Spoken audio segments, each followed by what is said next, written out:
So I'm joined today by one of the most respected caddies on the PGA Tour. Over the years, I guess, been inside the ropes, some of the biggest names in the game. Recently winning the U.S. Open with JJ Spaun at Oakmont. He's caddied for Siwoo Kim, the Players Championship, Bubba Watson, Aaron Badley, Adam Schenk, among others. Uh, he's uh, he's walked the walk and he's talked the talk. He's been in high pressure Sunday finishes, um, mental, physical grind on PGA Tour.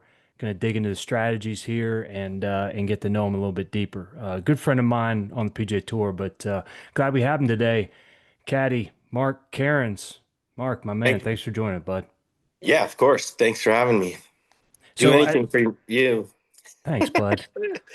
Well, I do have to disclose, like every time on PGA Tour, we always get together and lift. I, I find that to be pretty special.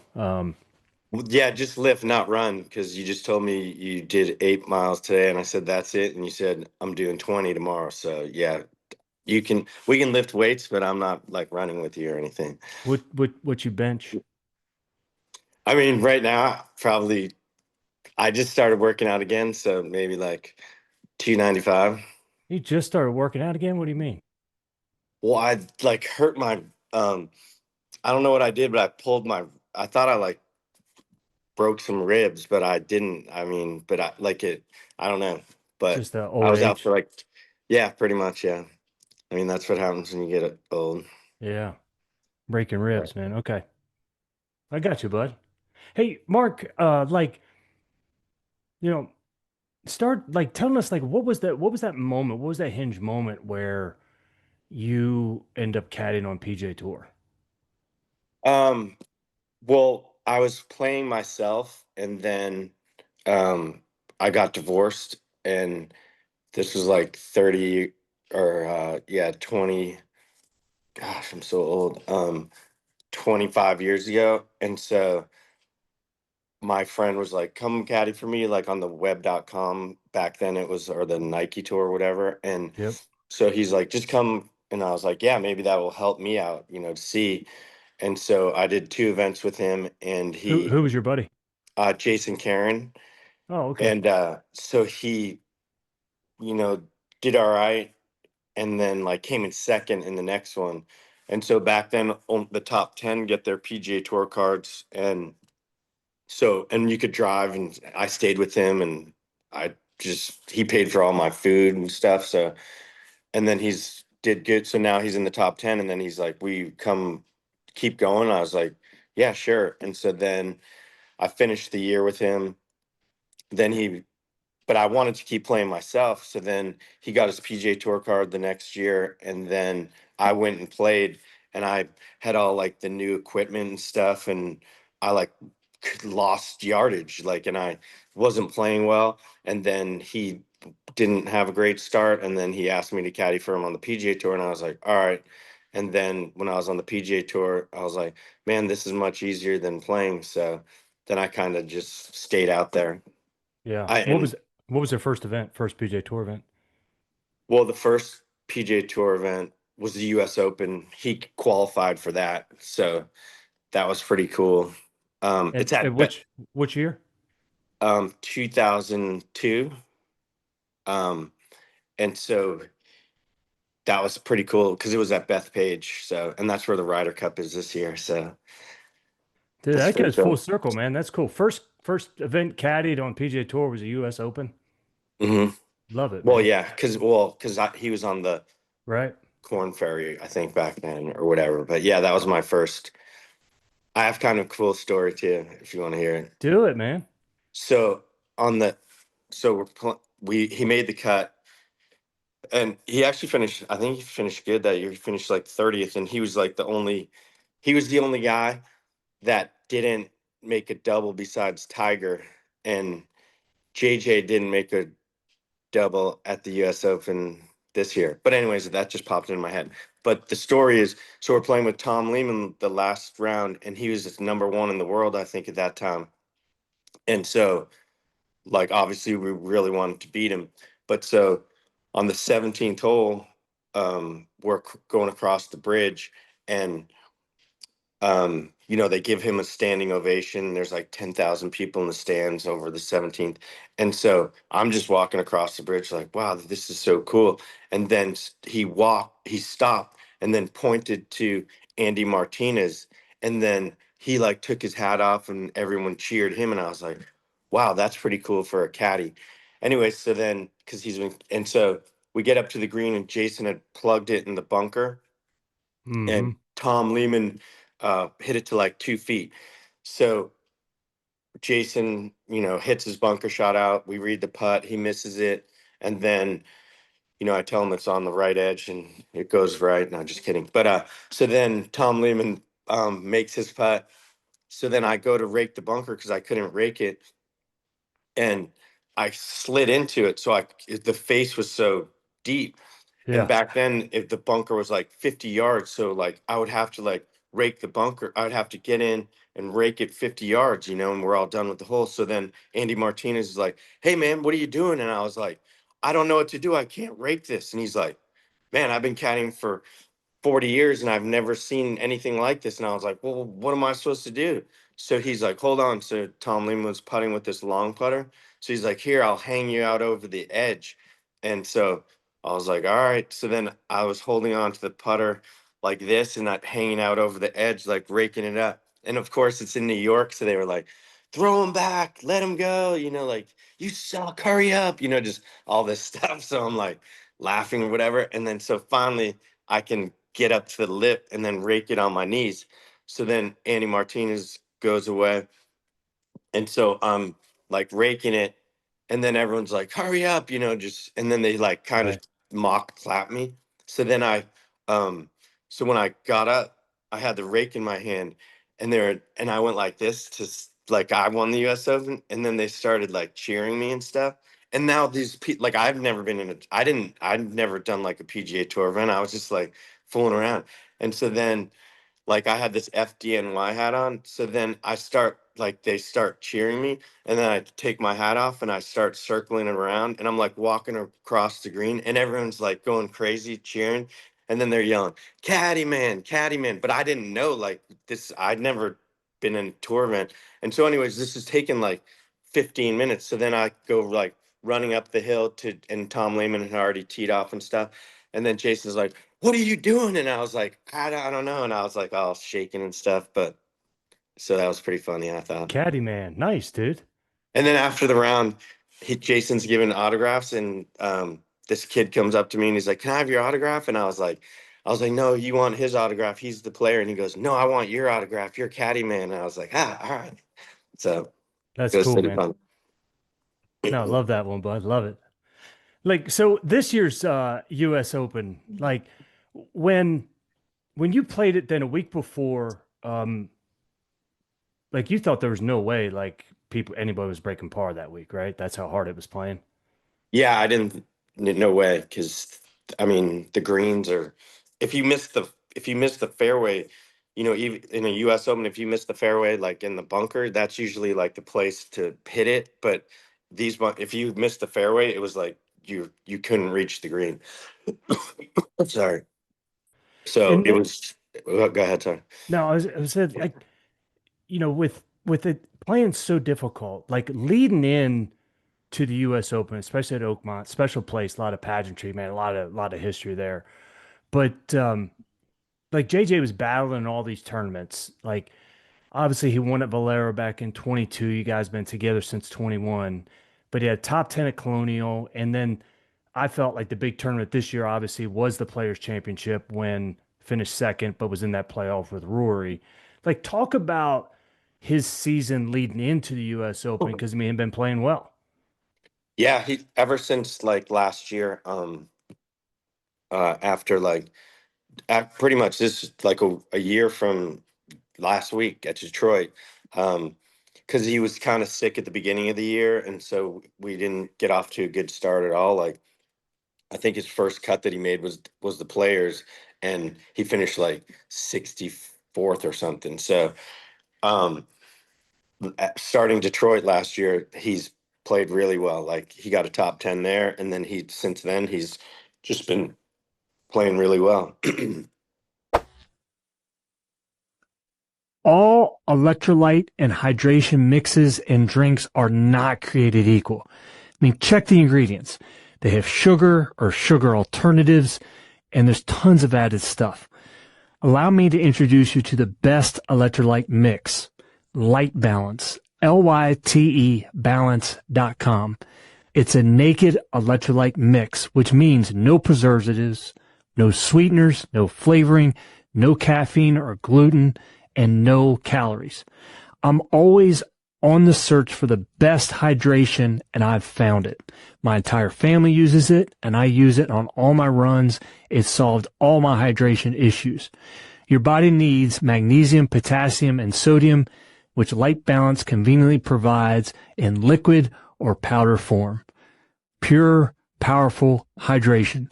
Light Balance. Go to lytebalance.com. Um, So, like, how did getting in the playoff? Because I mean, it was just a one ball rotation, really, from winning the Players Championship. But what did you guys take from in the playoff with Rory at the Players Championship earlier in March? How'd that help with this week? oh, it helped. I mean, just being in that situation, being there, hitting the shots, getting comfortable. I mean, he hit a great shot on 17. I mean, when a player hits a good shot, great shot, and it comes up short or long, that's pretty much on the caddy. So, I mean, of course, it was windy and you know, but he hit a great shot in one of the most pressure situations. So, um, and it went over the green. So good job, caddy. But the so he didn't do anything wrong in the playoff. Was held his composure, and the so that only helped him. I mean, he didn't do anything wrong. He played well enough to win. Obviously, I thought he made the putt on 18, but the biggest thing I thought was, when he's three back now going into 18, and you know now he doesn't have a chance, and but walking up to the green, sticking your chest out, head up high, um, knowing that you don't have a chance, but hey, remember this because we're going to be back here. Like, so, that's what I told him when we were walking up. Like, you know, this is good. Like it's okay. Like you're a champion. Even though, but he carried himself like that Hmm. and talking to the media, and so I think it definitely only helped him. Yeah. And you alluded to no double bogeys at all that week. I mean, there was even a wager that was out there, so I heard, like, but it was no one would have a bogey-free round.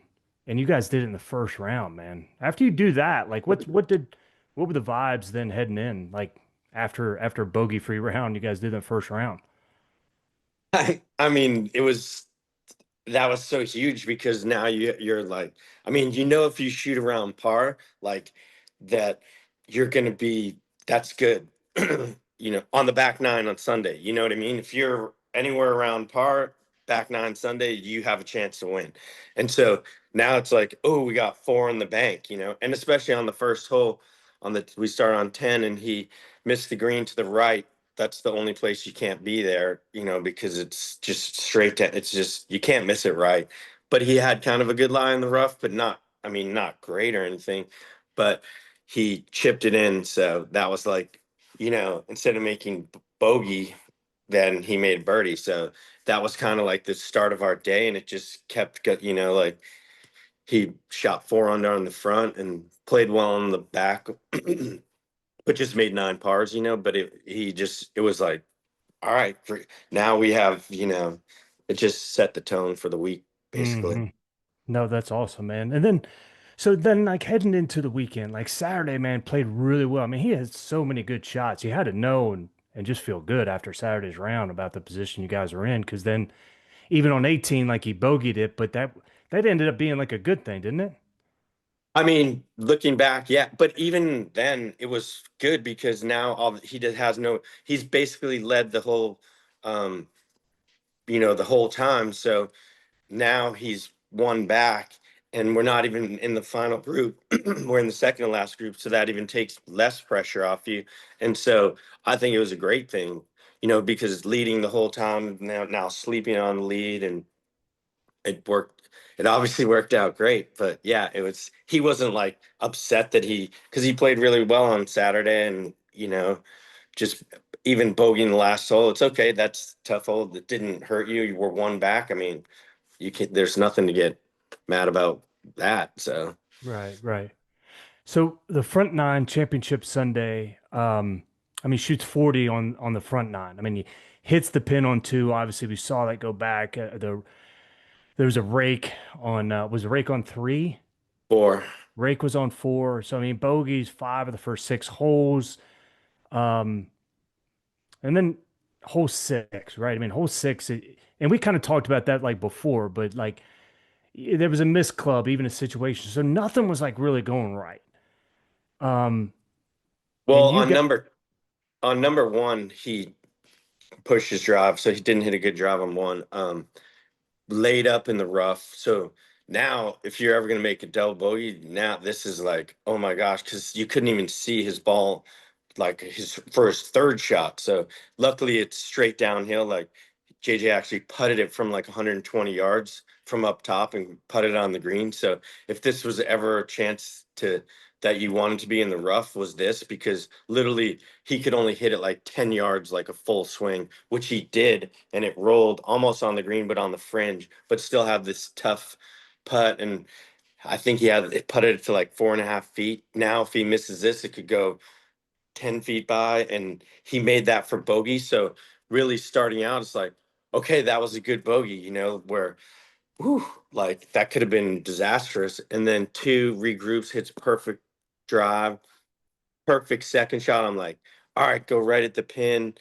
And, we were kind of in between gap wedge and sand wedge. And so I was like, no, hit the flighted sand wedge. It's perfect. Go right at it.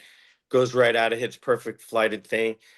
And you hear the crowd go, ah, and I was like, yes. And then all of a sudden you hear this, oh, and I was like, what? And then I'm like looking, and then of course I can see the ball come back, and it goes, 30 yards off the green. And so in my head, right at that time, I was like, why didn't you hit the gap wedge? He spun it too much, because he was like, is it going to spin too much? And I was like, no. But of course it hit the pin. So, but then, and then, yeah, he bogeyed three and then hit the rake on four. But so my whole point, which is pretty funny, was my dad, who passed away on Sunday of a year from, Sunday. And so the whole time I'm like, Dad, like me, even JJ, we're like, come on, Eddie, whatever. But so then it hits the pin and comes back. And then I'm like, now we're, five over after six. I'm like, Dad, what are you doing? Or he's like, so it was pretty yeah. funny. Well, and that's what I wanted to get to. I mean, the gift from Eddie, you guys call it, man. So your dad died a year before, passed away, and I mean, huge golfer, man. Like the rain delay, after that nine holes, um, I mean, that was the gift from Eddie, wasn't it? 100%. I mean, I think so.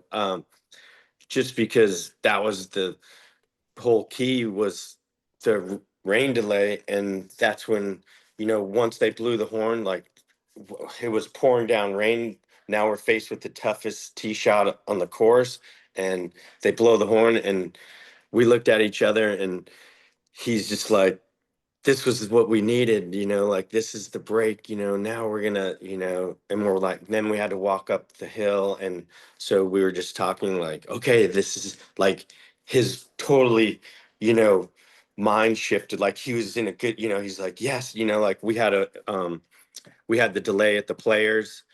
Um, and he, it was like 4 hours or something. And he was he played the best out of anybody after that, so um, I think he took that away.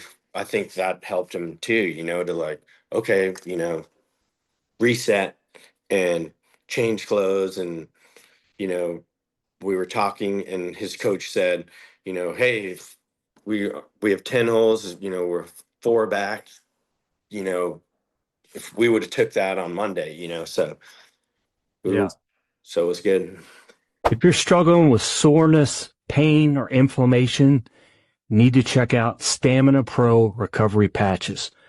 Developed for over 15 years, the clinically proven technology of Stamina Pro is free from all chemicals, all pharmaceuticals, all drugs, and it's 100% safe for athletes.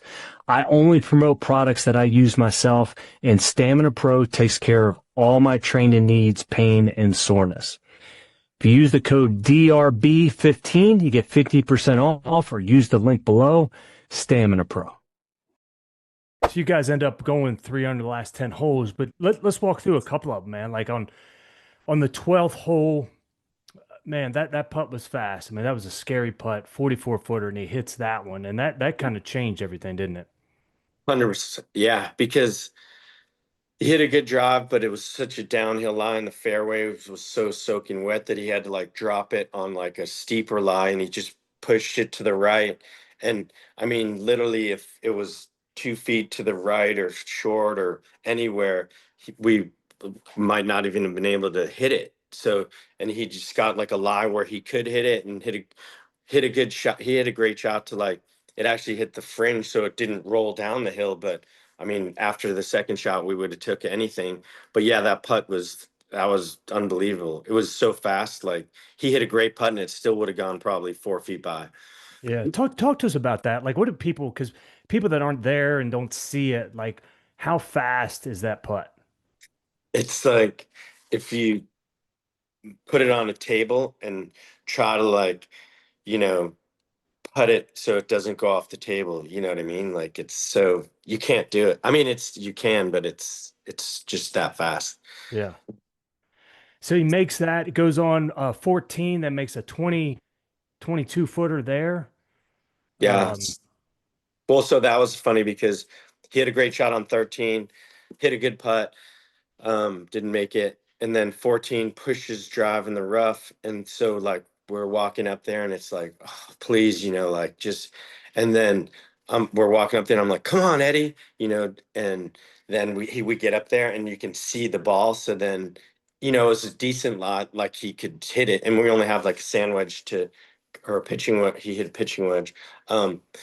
But even he said, before he hit it, he's like, he got up there and he's like, thanks, Ed, like, so, and then hit it on the green and then, yeah, he made the putt there too. So, and that rain had helped the greens as well, right? I mean, you guys being in the situation. yeah, because the, if you hit the fairway, the greens were soft. So you could actually, attack the pins. It wasn't, so if you hit the fairways, you could actually make a birdie. Hmm. And then I think, I mean, there's a couple of memorable moments then coming in, and then obviously will be played probably again and again, but like on 17, that drive on 17. I mean, even walking up to that tee shot, I mean, you were reminding him breathe, remind him he's a dog. Like, talk to us about like your role heading into that one. I just, I just told him, just, you know, breathe. Yes, like I can't even breathe now. But he didn't, he was doing so well that I mean, I did say all these things, but I always say that to him anyways. And he, I don't even know if I had to say those things to him because he was so focused that I mean, it was like, I was basically saying it for myself too. You know what I mean? So it was, but yeah, he was so focused and so like in the moment that it just, it was unbelievable. And in the practice round, he actually hit the green and he basically hit the same shot that he did in the practice round. So I think that gave him the confidence too that he had already hit that shot. Mm, But obviously in this situation, it was, it was an incredible shot. yeah. So comes up, two putts it as a little 3 footer coming back, makes Yeah. it. Yeah, And exactly. then, Well, I was just like, okay, this is, obviously very fast, like, and then he hit it 3 feet by, and I was like, but he was putting so good that week that he just poured it dead center. But yeah. And then and then obviously, I mean, the drive on 18, man. I mean, that was such a good shot. well, so obviously the shot on 17 was unbelievable, greatest shot ever in that moment. But I think this shot on 18 with a one shot lead was probably better than the one on 17. Just because if you hit it in the right rough, the scoring average is over five. Not like, 4.8, like over five if you hit it in the right rough. And the wind's straight left to right basically. And so he has to start it in this bunker, which the bunker is the miss anyways. And he just started in the middle of the bunker, hit his shot, the wind. I mean, you couldn't hit a better job. Hmm. Or he couldn't. So yeah, it was. And then another gift from Eddie. So then on 18, and this is the part that I always find to be amazing. Like obviously, Hovland's ball helped because he's right outside you guys. He goes first, but then I just find this to be amazing, man. But the 64 footer, that one's going to be played on 18, the longest putt made all week. I mean, that's the Yeah, part I still find it just to be remarkable that the longest putt made all week was on the 72nd hole by the winner. I, thanks, Ed. But I mean, that's what I think. But um, yeah, it was. It's been 2 weeks, and I like keep seeing the putt made, and like it still gives me like the chills and stuff, and can't stop smiling. It was, yeah. I don't remember like when I mean, I do remember like the putt, and then because we had a spot, and he literally rolled it right over it. So that's all. Like I think he was looking at. I don't know, but he literally rolled it right over the spot. And of course, we just saw Victor's. Like so. It was just I don't remember like after like I remember it going in, and then I don't remember like him picking me up or anything like that. And I know he threw the putter, and then I was like looking for it, and then they're like, no, it's in the bunker. And so the head was in the bunker, but I don't remember. I mean, I kind of remember going to get it because I remember where it was, but the head was in the sand, and so I just pulled it out. But you're supposed to rake it. Obviously it was just the head, but Right. I didn't like think about rake because there's another group behind us, and Yeah. so I didn't even rake the bunker. It was but anyways, but so and then once we got done, he's like, "Did you get my putter?" And then I was like, "I don't know. I had to like go to the bag and see if I like picked it up because it was crazy." Yeah. And then after you win, man, I always say winning feels better than having won. And the reason why is just because I mean the further you get out from it, like we just rely on the memories from it, but the actual moment of winning, man, what else like really stands out for you when you kind of reflect on it? Well, I mean, just the way that he carried himself, and he that just sticks out. Like we went to New York the day after, and he had to do all these talk shows, and just the way that he talks, like, is the way I talk. I'm terrible at it, and he's just good at it. He I don't know if that makes sense. Yeah. Yeah, you got on the Yeah. date you got on the daytime the morning television show, right? What's that? Weren't you right next to Carson Daly, sitting next to him? Yeah, see, I blanked out then too. Yeah. But yeah, because I got on the couch, and they're like, "All right, so what did you tell JJ?" And then I literally like couldn't talk. So and then Carson, and that guy's awesome. He was the best. He's like, "Let's go T." Anyways, but he like had to talk for me, and then they tried it again, and like, but I wasn't on the. I was just by myself, and then and I like literally froze up. I couldn't even like I couldn't say anything. Yeah. So don't put me in Yeah. front of a camera, I guess. Ah, you're the man. You're the man. Well, you're in the camera now, man. You're doing great, bud. I know I'm trying not to look at it, Mark but yeah. Carens, you got the USGA Caddie Trust Award, man. What did that mean receiving that award? That's relatively new. You're the third person to win it. Yeah, that was pretty cool. Um, I didn't know that they did that and stuff, but yeah, that was awesome. That was fun. And then to get recognized by your peers, man. What does that mean like for you? All the years you've been caddying and then for it to come to fruition, and then just get recognized by your peers, man, those you play with and work with.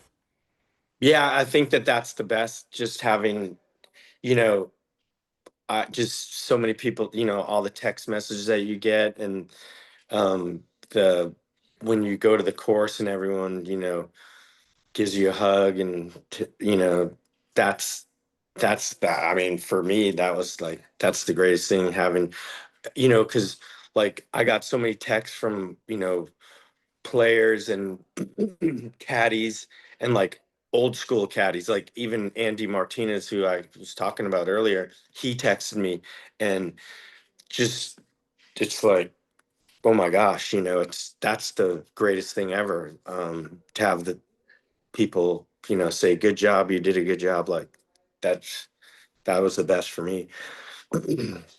No, I love it, man. And then your dream, man, Ryder Cup, especially New York, since we just were talking about that. Hope you guys make it this year, man. I definitely think you guys are deserving, but what would that mean to you? That would be the greatest thing ever. I mean, I've always wanted to do a team event. That's, but that'll be the, that'll be like the pinnacle of my career. Like the roar that he made, that he got on 18 for making that putt, that was the loudest roar I ever heard. It was, but I think um, the Ryder Cup at New York, I think that's how it's going to be like the whole time. So that it'll be just, it'll be incredible. It'll Yeah, be the best thing I've ever done. So I'm really looking forward to that. no, I love it, man. What and I know I'm missing things, but what else you want to share about that week, man, or just in general, something I'm missing? I mean, it just was like a magical week. It just, I stayed with my buddy. He used to caddy on the PGA Tour, Mark Miller. I stayed at his house. He lives like, he 5 minutes from Oakmont. Um, he so he caddied like the first 3 days for JJ, and so I didn't have to. It was great. Then on Thursday, but anyways, so he was around us the whole time. It was just, he caddied out there, so it was just, he helped. It was like a team effort. So it was just awesome. Like it just, everything worked out so good that it was the funnest week I ever had. But No, I love it, man. And I appreciate you again, man, taking the time, putting on the show, giving us those insights and everything. And is there anything else, man, that I'm not asking, I should be asking there, Mark? um, I don't. I mean, there's this cool, besides the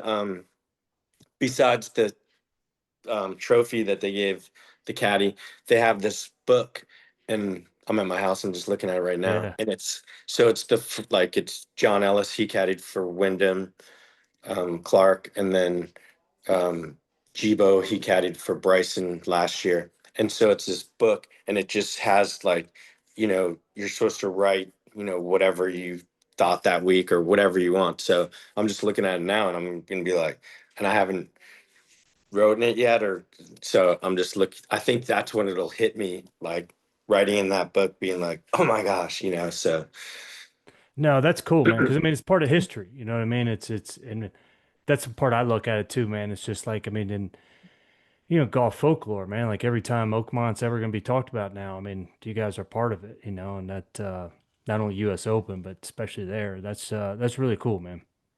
yeah, it's awesome. They gave him a membership there too. So Oh, really? yeah, so There that's you pretty. go. One I know. one year membership. Now lifetime. That's That's pretty awesome, cool. man. Yeah, Did they that's get awesome. did they give you then like some passes? I'll just use his membership. What's your number? But Love it, man. um, yeah, so it'll be fun. Thanks for taking the time, my man. I really appreciate you, bud. Yeah, of course. Anything. Love you, man. All right. Thanks, Mark. All right. See you. Hey, golfers, you might not even know that you're looking for it, but this is the best golf sock that you can have. The golf sock. Their grip technology is absolutely stunning. I even use it when I'm running. That's how good these socks are. You're absolutely going to love it. It's like a golf glove for your feet. the golf sock. Click on the link.